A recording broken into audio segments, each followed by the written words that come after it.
नमस्कार दोस्तों, स्वागत है आपका अपने चैनल सिल्वर स्क्रीन क्लासिक्स पर। फिल्म की शुरुआत प्राचीन चीन में होती है, जहां हम अपने नायक चेंग से मिलते हैं। वह अंधा होते हुए भी एक प्रसिद्ध इनामी शिकारी और कुशल तलवारबाज है। वह एक जुए के अड्डे पर पहुंचता है और मालिक को एक वांछित भगोड़े की तस्वीर दिखाता है। मालिक कोई भी जानकारी देने से इनकार कर देता है और उसे बाहर निकलने के लिए कहता है। हालांकि चेंग अपने अंतर्ज्ञान पर भरोसा करता है और अचानक मालिक पर हमला कर देता है। वह उसके हाथ पर एक निशान महसूस करता है और समझ जाता है कि यही वह भगोड़ा है जिसे वह ढूंढ रहा है।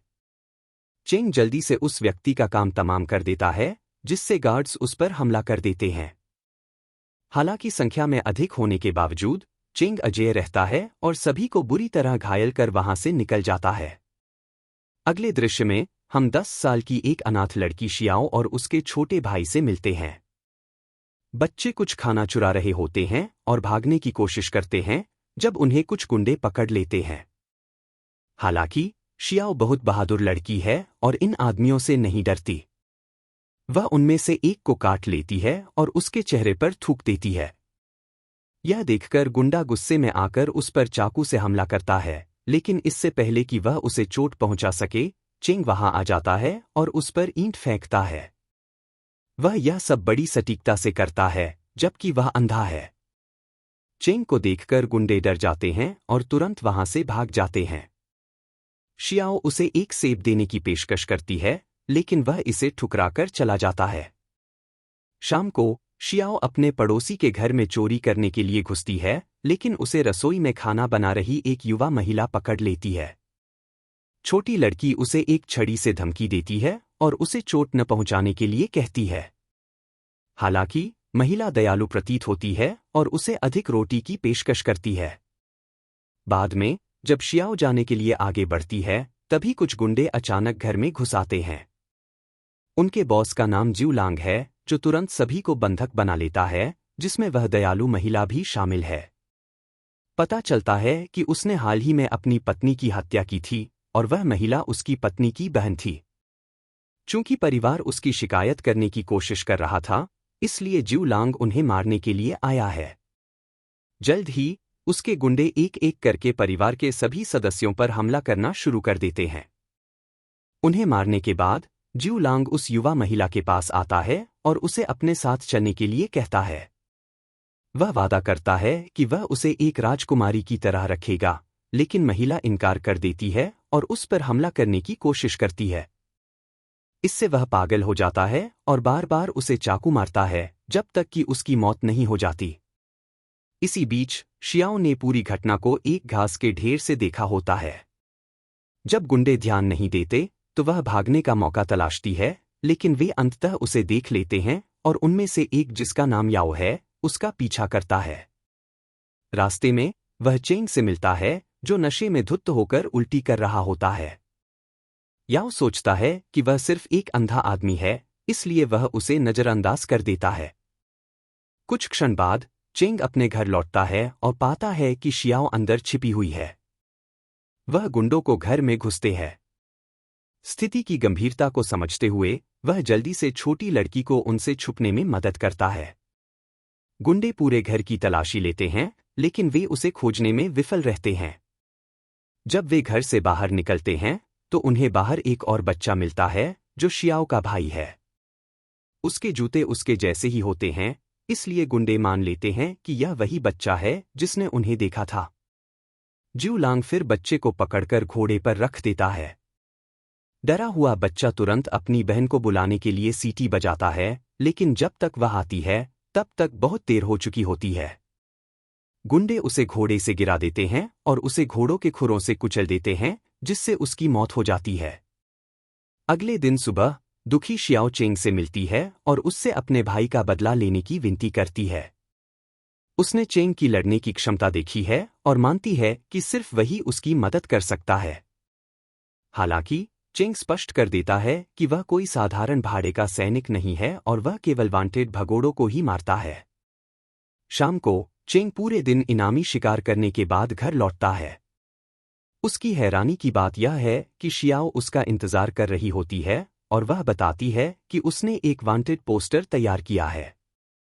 वह उसे कागज देती है और ज्यू लांग को मारने की मांग करती है, लेकिन वह फिर से मना कर देता है और उसे घर से बाहर निकाल देता है। अगली सुबह चेंग को काम के लिए 200 किलोमीटर दूर एक और शहर जाना पड़ता है। उसका मिशन एक मछुआरे की हत्या करना है जो लोगों की हत्या करता है और उन्हें लूटता है। हालांकि रास्ते में उसका घोड़ा बेकाबू हो जाता है और उसकी गाड़ी चट्टान से नीचे लुढ़क जाती है। चेंग एक हाथ से पत्थर पकड़कर चढ़ना शुरू करता है। इस दौरान अचानक कोई उसके पैर को पकड़ लेता है और यह कोई और नहीं बल्कि शियाओ होती है। पता चलता है कि वह उसकी गाड़ी में छुपकर उसके साथ पूरी यात्रा में गई थी। गुस्से के बावजूद चेंग छोटी लड़की को पकड़ता है और वे दोनों एक साथ ऊपर चढ़ते हैं। अब उसके पास उसे अपनी मंजिल तक ले जाने के अलावा कोई चारा नहीं होता। कई दिनों तक चलने के बाद वो दोनों बताए गए स्थान पर पहुंच जाते हैं और मछुआरे से मिलती है। ये दोनों मेहमान होने का नाटक कर रहे होते हैं। चेंग की असली पहचान जानने के बावजूद मछुआरा अनजान होने का नाटक करता है और उसे शराब पेश करता है। इस बीच शियाओ झील के किनारे खेल रही होती है जब उसे एक कटा हुआ हाथ दिखाई देता है। डर के मारे वह जोर से चीखती है और तुरंत चेंग को इसके बारे में चेतावनी देती है। इससे हमारे हीरो और मछुआरे के बीच लड़ाई शुरू हो जाती है। मछुआरा कई गुंडों को उससे निपटने के लिए भेजता है, लेकिन चेंग आसानी से उन सभी से लड़ता है। सबको मारने के बाद वह मछुआरे के पीछे जाता है और उसे गंभीर रूप से घायल कर देता है। फिर वह उसे खत्म करने के लिए आगे बढ़ता है, लेकिन मछुआरा उसे कप्तान के रूप में संबोधित करता है और खुलासा करता है कि वह एक बार युद्ध में उसके नीचे काम कर चुका है। वह स्वीकार करता है कि उसने देश के लिए बहुत कुछ बलिदान किया है, लेकिन बदले में कुछ भी नहीं मिला, इसलिए उसने लूटपाट और हत्या करना शुरू कर दिया। मछुआरा फिर दया की भीख मांगता है, लेकिन चेंग तलवार उठाकर उसकी गर्दन काट देता है। शाम को दोनों मिशन पूरा करने के बाद घर लौटने की तैयारी करते हैं। शियाओ एक बार फिर चेंग से अपने भाई की मौत का बदला लेने की विनती करती है, लेकिन वह मना कर देता है। उसकी जिद से परेशान होकर वह उसे शहर में छोड़ देता है और अकेले घर लौट आता है। सीन एक महीने बाद बदल जाता है जब चेंग को अपने घर में किसी की मौजूदगी का एहसास होता है। वह शियाओ को अपने बिस्तर के नीचे से खींचता है और पाता है कि वह बुरी तरह घायल और बीमार है। वह उसकी चोटों का इलाज करता है और उसे खाना खिलाना शुरू करता है। कुछ दिनों बाद छोटी लड़की अचानक उठकर पानी पीने लगती है। चेंग पूछता है कि वह कैसे वापस आई, तो शियाओ बताती है कि उसने नक्शा याद कर लिया था। उसने यहां तक पहुंचने के लिए कई दिनों तक पैदल चलकर यात्रा की। फिर शियाओ उससे मार्शल आर्ट सिखाने की विनती करती है ताकि वह अपने भाई का बदला ले सके। चेंग कुछ देर रुकता है और कहता है कि वह उसके अस्तबल में रह सकती है। हालांकि वह मार्शल आर्ट या बदले के बारे में कुछ नहीं कहता। अगले कुछ दिनों में शियाओ उस अंधे आदमी की आंखों के रूप में काम करती है। वह उसे भगोड़ों की पहचान करने और उन्हें अपने स्थान पर लाने में मदद करती है। इसके परिणामस्वरूप उसके इनामी शिकार का धंधा और भी सफल हो जाता है और वह बहुत सारा पैसा कमाता है। समय के साथ दोनों के बीच नज़दीकियां बढ़ने लगती हैं और अंततः चेंग उसे अस्तबल के बजाय घर के अंदर सोने की अनुमति देता है। एक दिन जब शियाओ उसकी चोटों का इलाज कर रही होती है तो वह उसके शरीर पर कई निशान देखती है और उनके बारे में पूछती है। चेंग जवाब देता है कि वह अपने होम टाउन चंगान की रक्षा के लिए एक लड़ाई में था। वह यह भी बताता है कि वह कड़ी मेहनत कर रहा है ताकि वह पर्याप्त पैसे बचा सके और शांति से घर लौट सके। कुछ दिनों बाद शियाओ कुछ भगोड़ों के बारे में जानकारी हासिल करने के लिए एक मनोरंजन स्थल पर पहुंचती है। इस दौरान वह एक कमरे में ज्यू लांग को देखती है जिससे वह चौंक जाती है। वह खतरनाक आदमी भी उसे देखता है और उसे अपने पास बुलाता है। पता चलता है कि वह लड़ाइयों पर दांव लगा रहा है, इसलिए वह उससे पूछता है कि कौन जीतेगा। इस क्षण में शियाओ को अपने भाई की मौत याद आ जाती है और वह तुरंत उस खलनायक की गर्दन काटना चाहती है। लेकिन वह डरी हुई भी होती है, इसलिए फिलहाल वह चुप रहने का फैसला करती है।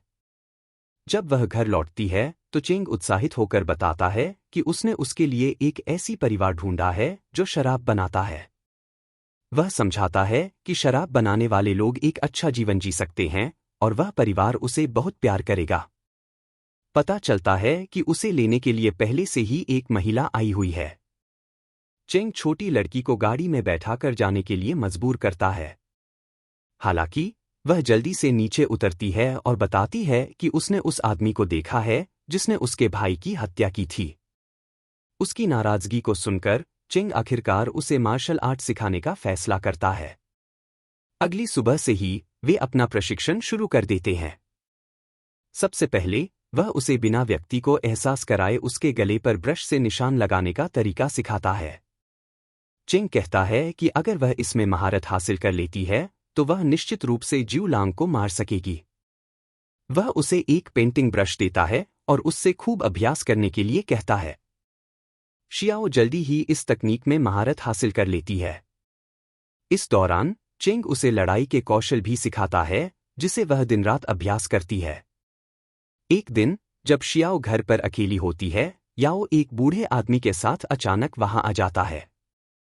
पता चलता है कि उसने अपने बॉस का वह वांटेड पोस्टर ढूंढ लिया है जिसे उसने कई जगहों पर लगाया था। वह उस पर पोस्टर बनाने का आरोप लगाता है और पूछता है कि क्या उसने यह अंधे आदमी के कहने पर किया है। हालांकि छोटी लड़की बहादुरी से उसे पीछे धकेलती है और जोर देकर कहती है कि चेंग का इससे कोई लेना देना नहीं है।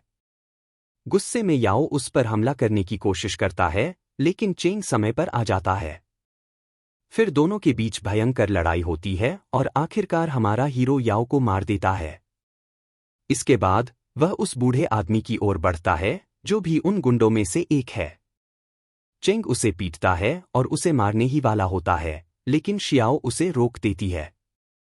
वह कहती है कि यह आदमी निर्दोष है और उसे मरने की जरूरत नहीं है। चेंग जवाब देता है कि बदला लेने से अक्सर निर्दोष लोगों को नुकसान होता है और कई मासूम लोग पीड़ित हो सकते हैं। वह उसे बताता है कि अगर वह बदला लेना चाहती है तो उसे निर्मम होना पड़ेगा। हालांकि शियाओ आंसुओं में कबूल करती है कि उसने अपना इरादा बदल लिया है और अब वह अपने भाई का बदला नहीं लेना चाहती। यह सुनकर चेंग अंततः उस बूढ़े आदमी को छोड़ देता है। अगले दृश्य में वे दोनों शहर को छोड़कर चांगान में एक सामान्य जीवन जीने का फैसला करती है। कुछ समय यात्रा करने के बाद वे एक जगह रुकते हैं और रात भर आराम करने की योजना बनाते हैं। शियाओ कहती है कि वह उसे अपनी एक आंख देना चाहती है ताकि वह देख सके। चेंग उसके इस प्रस्ताव से बहुत भावुक हो जाता है, लेकिन वह कहता है कि इसकी जरूरत नहीं है। अगली सुबह वह यह जानकर चौंक जाता है कि शियाओ अब शिविर में नहीं है। एक अन्य यात्री से पूछताछ करने पर उसे पता चलता है कि वह पिछली रात ही शहर वापस चली गई थी। यह सुनकर चेंग घबरा जाता है, इसलिए वह तुरंत अपने घोड़े को मोड़ता है और शहर की ओर बढ़ता है। इस बीच हम देखते हैं कि ज्यू लांग अपने प्रिय दोस्त याओ की मौत से दुखी है। वह चेंग और शियाओ को खोजने के लिए सैकड़ों सैनिकों को तैयार करने लगता है, लेकिन उसे यह पता नहीं होता कि छोटी लड़की पहले ही उसके घर में घुस चुकी है। कुछ समय बाद ज्यू लांग अपने कमरे में लौटता है और अपने डेस्क के नीचे शियाओ के पैर देखता है। जब वह जांच करने जाता है तो शियाओ तुरंत उस पर हमला कर देती है। दुर्भाग्यवश उसके प्रयासों को बॉडीगार्ड जल्दी ही विफल कर देते हैं और उसे काबू में कर लेते हैं। शियाओ चेंग द्वारा सिखाई गई सभी तकनीकों से लड़ती है, लेकिन कोई फायदा नहीं होता।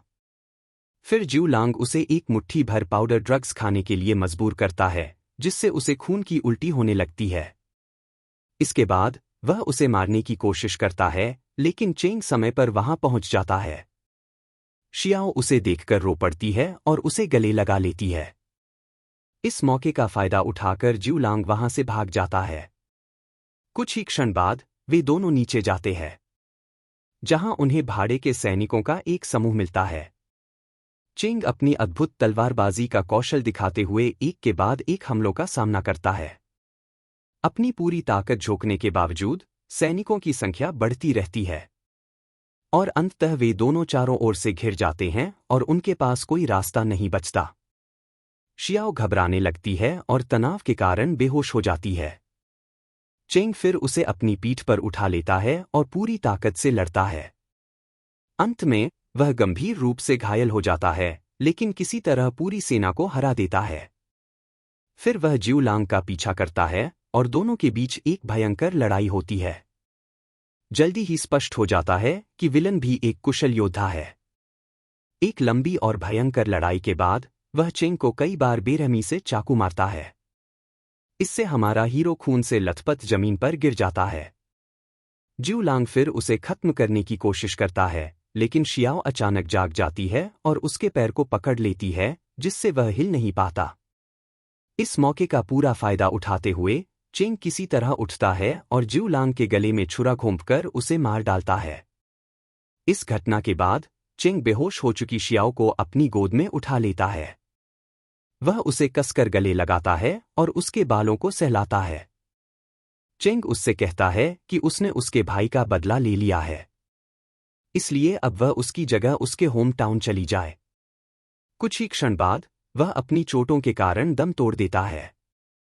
अगली सुबह शियाओ एक घर में जाती है और देखती है कि उसका इलाज चेंग के एक दोस्त द्वारा किया जा रहा है। फिल्म का अंत तब होता है जब हम उसे चांगान शहर की ओर जाते हुए देखते हैं।